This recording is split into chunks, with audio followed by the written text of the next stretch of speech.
The bench press is the GOAT of upper body exercises.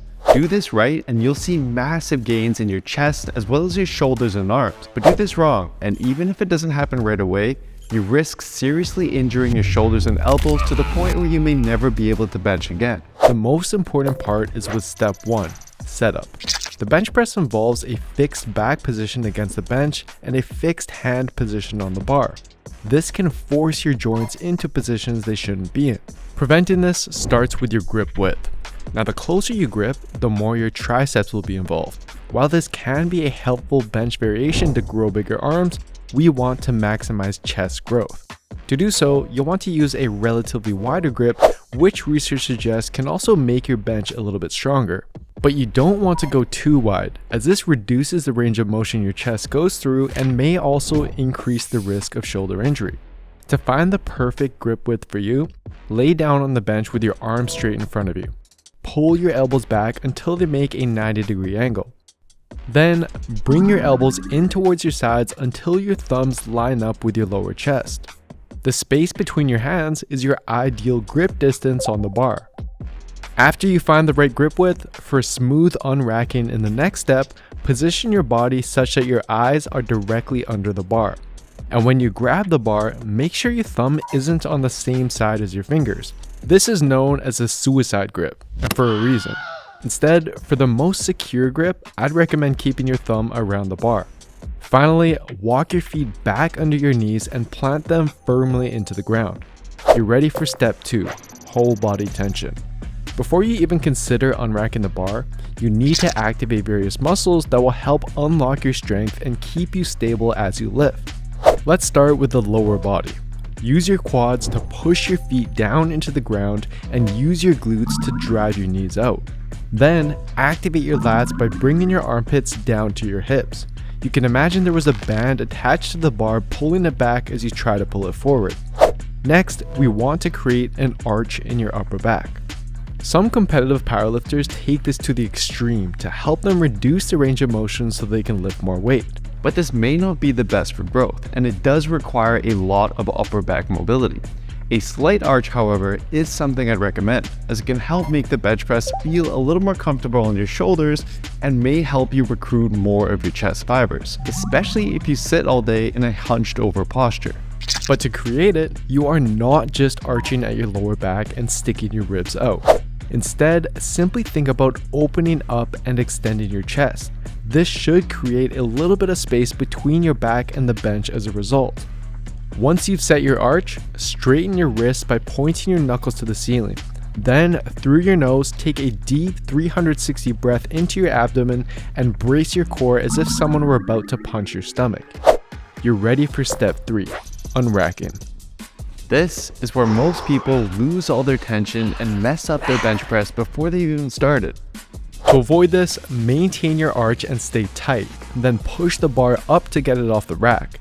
From there, you want to use your lats to pull the bar into the starting position right above your shoulders. Then, re-engage your lats by thinking about bending the bar in half. You're ready for step 4, descent. The most common mistake people make here has to do with the bar path. Unlike the squat and the deadlift, during a proper bench press, the bar should not travel straight up and down. This form can aggravate the shoulders by placing them in a compromised position, and it also won't be the best form to activate your chest. In fact, one well-executed study compared the bar path of novice benchers who could bench 225 pounds to elite benchers who were lifting well over 400 pounds. As you can see, in both cases, they don't bring the bar straight down. They bring it down and slightly forwards. But it's important you do this properly. First, avoid letting gravity just drop the weight. Instead, actively pull the bar down by using your back muscles to squeeze your shoulder blades together.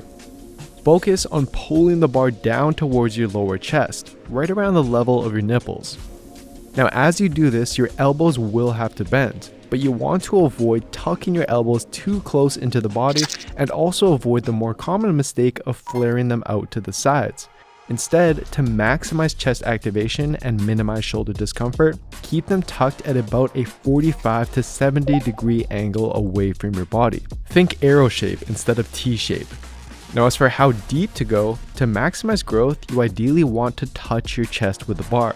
But some people, especially if they're locked into a rounded posture, don't have the required mobility to do this. Their shoulders will roll forward at the bottom, which can cause discomfort and potential injury.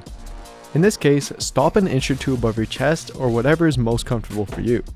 But once you do reach the bottom position, your forearms should not be bent inward or outward. If they are, to minimize discomfort in your joints, try narrowing or widening your grip to get your elbows stacked directly under your wrists. So by this point, the bar should have traveled down and forwards and now be sitting just above or on your lower chest. You're now ready for step 5, Ascent. But guys, if you want to maximize growth and minimize injury, I'm sure you can now see the importance of finding the right form for you and your individual structure. And if you need a step-by-step plan that takes care of all the guesswork for you, after this video, head on over to builtwithscience.com and take our analysis quiz to find the best program for you and your body. But for now, step 5. Quite a bit of recent research has highlighted the importance of the stretch position of an exercise. In the case of the bench press, the bottom position when the chest is fully stretched is likely the most important part for growth. But it's also the hardest part. Most people lose out on chest gains by letting the bar bounce off their chest. Instead, force your chest to work even harder by pausing here for half a second. But as you do this, do not completely relax and let the bar simply sit on top of you. Keep the tension in your legs and upper back and feel your chest working to keep the bar stable.